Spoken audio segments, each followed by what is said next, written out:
INS വിക്രാന്തിന്റെ location ചോദിച്ചുകൊണ്ട് കൊച്ചി നാവിക ആസ്ഥാനത്തൊരു call വന്നിരുന്നു. രാഘവൻ എന്ന് പറയുന്ന ഒരാളാണ് വിളിക്കുന്നത്, പ്രധാനമന്ത്രിയുടെ ഓഫീസിൽ നിന്നാണ് വിളിക്കുന്നത്. ഇതൊക്കെ എല്ലാവരും അറിഞ്ഞ കാര്യമാണ്. വിളിച്ച ആളെ പോലീസ് പൊക്കി. മുജീബ് റഹ്മാൻ എന്നാണ് അയാളുടെ പേര്.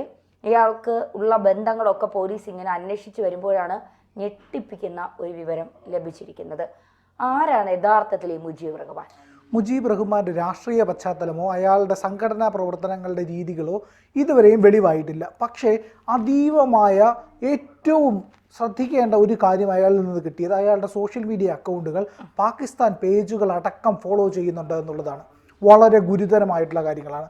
അത് ഏത് സ്വഭാവമുള്ളത്? തീവ്ര മത മൗലികവാദ സ്വഭാവമുള്ളതും ഇന്ത്യ വിരുദ്ധ നിലപാടുള്ളതും ഭീകരവാദത്തെ പിന്തുണയ്ക്കുന്നതുമായ ചില അക്കൗണ്ടുകൾ ഇയാൾ ഫോളോ ചെയ്യുന്നു, അതിനെ പിന്തുടരുന്നു, ആ പോസ്റ്റുകൾ വായിക്കുന്നു, അവരുടെ ലഘുലേഖകൾ വായിക്കുന്നു, അതുമായി ബന്ധപ്പെട്ട വെബ്സൈറ്റുകളിൽ സന്ദർശനം നടത്തുന്നു. ലോകതലത്തിലുള്ള ഭീകര സംഘടനകളുടെ ആശയങ്ങൾ പ്രചരിപ്പിക്കുന്ന പല വിധത്തിലുള്ള മാധ്യമങ്ങൾ ഇയാൾ ഉപയോഗിക്കുന്നു. അത് ഈ പറയുന്ന കണ്ടെത്തലിൽ പലതും വന്നിരിക്കുന്നത് ഈ ഫേസ്ബുക്ക് മാത്രമല്ല.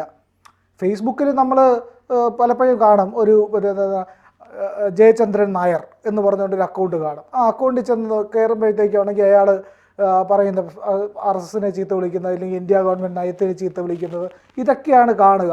ഇയാളുടെ ആ അക്കൗണ്ടിലേക്ക് കയറി ചെല്ലുമ്പോഴത്തേക്കും നാരാ തക്ബീർ എന്ന് വിളിച്ച് കഴിഞ്ഞാൽ അള്ളാഹു അക്ബർ അയാൾ തിരിച്ചു വിളിക്കും.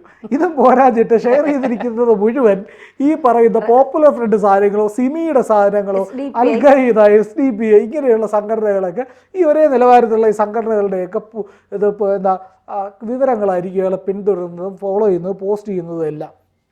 അതേമാതിരിയാണ് ഈ മുജീബ് റഹ്മാൻ എന്ന് പറയുന്ന ആൾ.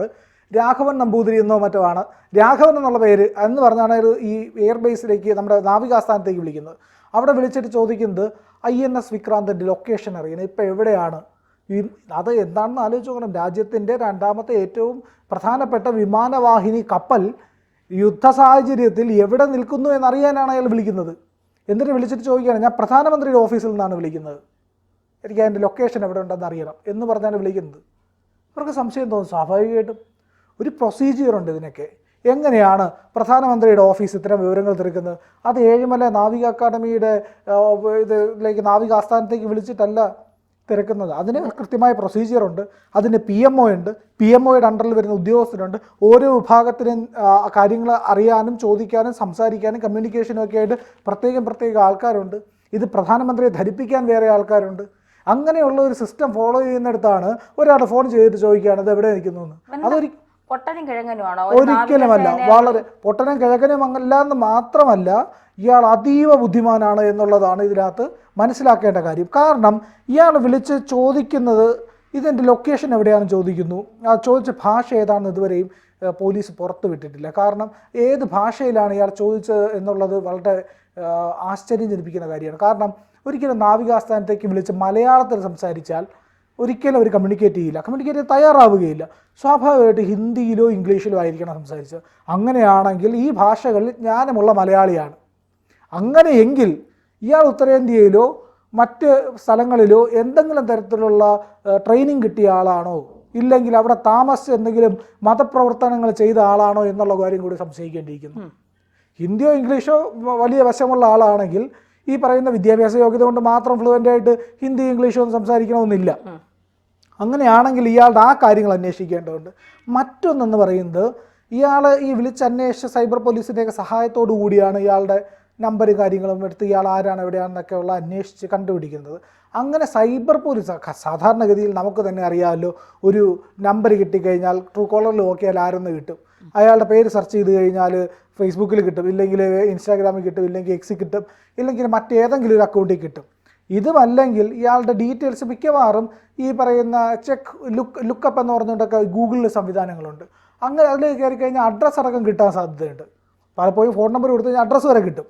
അപ്പോൾ ഞാനിപ്പോൾ സ്പാം കോളുകൾ വരുമ്പോൾ പലതും അങ്ങനെയാണ് സെർച്ച് ചെയ്യാറുള്ളത്. സെർച്ച് ചെയ്യുമ്പോഴത്തേക്ക് ഇതേത് കോൾ, ഇവിടുത്തെ അഡ്രസ്സ്, എന്താണ് ഡീറ്റെയിൽസ്, ഇങ്ങനെ കിട്ടും. ചിലപ്പോൾ കമ്പനി ആയിരിക്കും. ആ കമ്പനി ഇപ്പോൾ നമ്മൾ കൊട്ടക് മഹീന്ദ്ര വിളിക്കുന്നു, അവരുടെ ക്രെഡിറ്റ് കാർഡിനെ പറ്റി പറയാനാണ്. ഞാൻ കോൾ കണ്ടില്ല, മിസ്സായി. ഞാൻ ആ നമ്പർ എടുക്കുന്നു, സെർച്ച് ചെയ്യുന്നു. അപ്പോൾ മനസ്സിലാവും കൊട്ടക് മഹീന്ദ്ര മുംബൈ ആസ്ഥാനമായിട്ടുള്ള ക്രെഡിറ്റ് കാർഡ് കമ്പനി. ഓക്കെ, മനസ്സിലായി, സ്പാമാണ്, എനിക്ക് ആവശ്യമില്ല, ഇല്ലെങ്കിൽ അവർ ക്രെഡിറ്റ് കാർഡ് പ്രൊമോഷന് വേണ്ടിയിട്ടാണ് വിളിക്കുന്നത്, വേണ്ട. ഓക്കെ.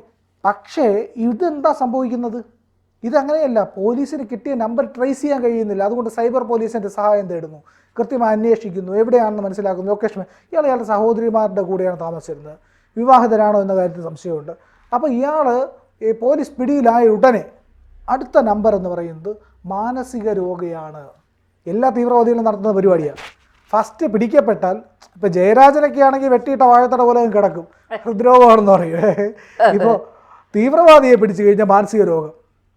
പ്രധാനമന്ത്രിയുടെ ഓഫീസിൽ നിന്ന് പറഞ്ഞിട്ട് വിളിക്കാൻ അറിയാം, പിന്നെ INS വിക്രാന്ത് എന്ന് പറയാനറിയാം, അതിന്റെ ലൊക്കേഷൻ പറയാനറിയാം, നാവികസേനയുടെ ഓഫീസിൽ വിളിക്കാനറിയാം, രാഘവൻ എന്ന പേര് വെച്ച് വിളിക്കാനറിയാം, ഇംഗ്ലീഷിലോ ഹിന്ദിയിലോ സംസാരിക്കാൻ അറിയാം.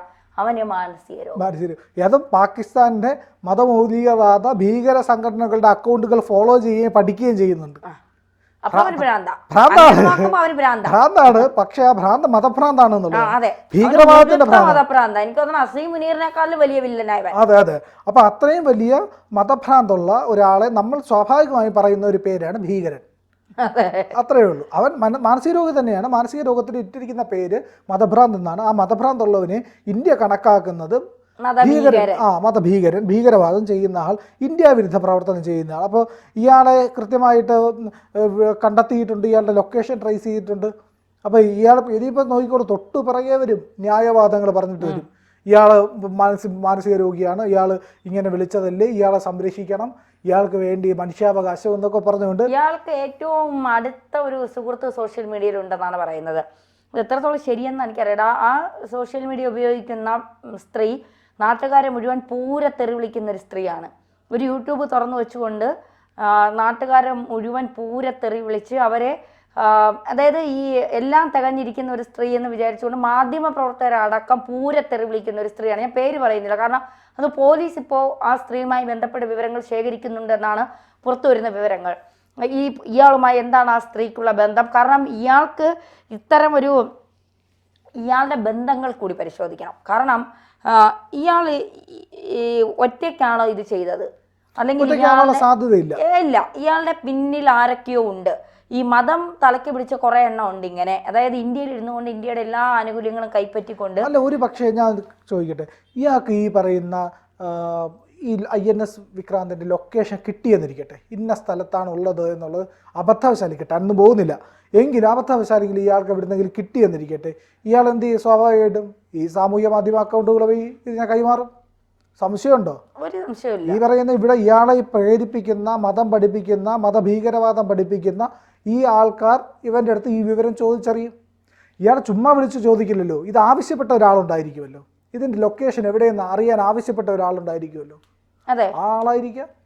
എങ്ങനെ നമുക്ക് ഉറപ്പിക്കാൻ കഴിയും ഇത് ഇയാൾക്ക് ഈ പറയുന്ന ഈ ഭീകരവാദികളുടെ കയ്യിലെ ടൂൾ അല്ല എന്നുള്ളത്?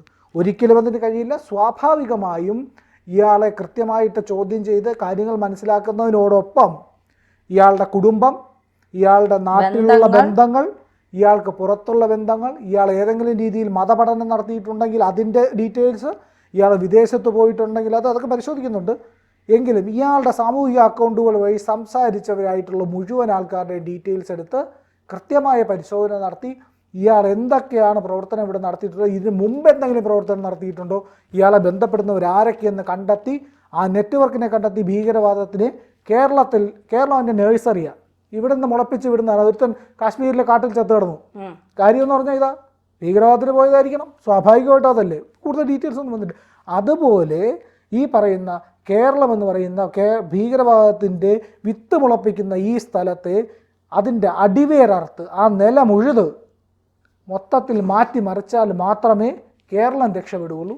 ഇല്ലെങ്കിൽ ഈ പറയുന്ന പോലെ ഭീകരവാദത്തിൻ്റെ ബോംബുകൾ ഇവിടെയും പൊട്ടാം.